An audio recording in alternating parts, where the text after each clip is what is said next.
It's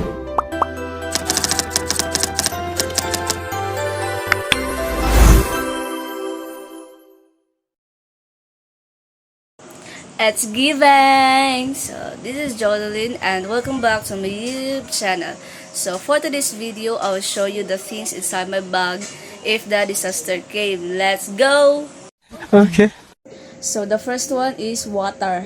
Kay makatabang siya, maka-hydrate sa imuha guys. Kay kaning kuan po, makatabang mo siya, maka-survive ka sa if na ay disaster na mo abot. Tapos, para dili bitaw ka makainom og mga contaminated water. So, yeah.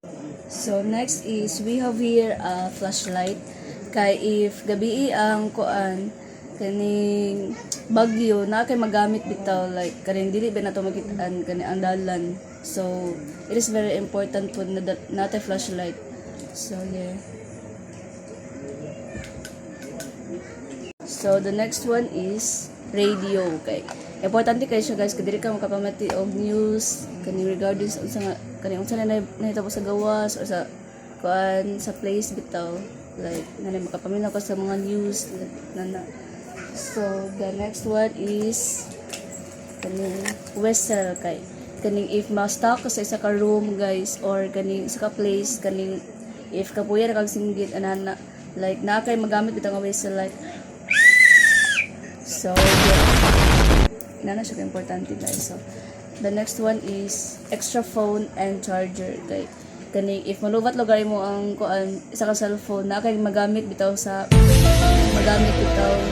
ka cellphone. Kay kaning importante pag kini siya guys, kay kaning manawag ka og tabang nana. So dapat na kay charger guys, kay pag moadto na mo sa evacuation center kaning na kay magamit bitaw para dili siya malubat. So the next one is umbrella.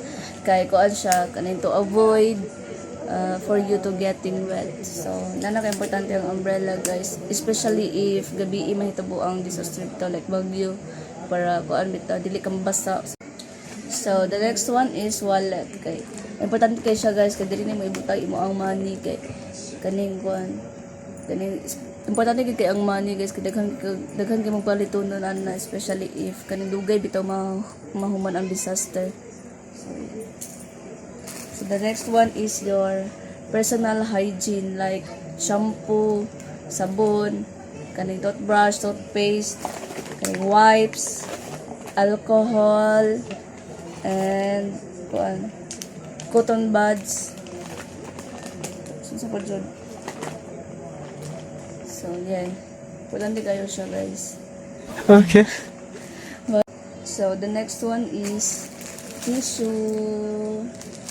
So importante kaya po siya mga dala guys, kaya patabang kaya po siya sa tuay, especially sa tong kuan body and personal. So the next is extra clothes. Kaning pair siya guys, short o t-shirt. Importante kay siya nga natay magamit no, kay if dili ta makailis kaning lain ka sa paminaw guys, kuan mabahok ta. So the next one is blanket. So kaning kuan kaning importante kay siya guys, kay mao ni makatawon sa tuang nga kaning dili ta tugnawon sa gabi bitaw, para dili ta magkasakit bitaw guys. So nana importante gyapon kayo ni nga dala ora to guys, ang blankets. So the next one is kuan tambal. Tambal. So napa na siya betadine guys or kaning kuan kayo. Pero wala na ako dire kay kaning mahal kayo paliton. So importante kayo ning tambal guys, kay kuan.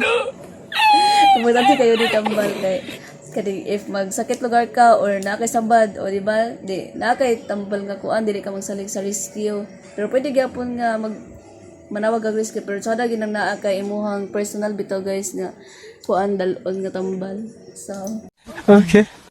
so that's all for today's video guys. So it's giving it kayo no nga kani natin mga nato nga mga butang if na disaster kay makatabang siya sa to maka-survive ta, and it will keep you safe good guys. So it's giving.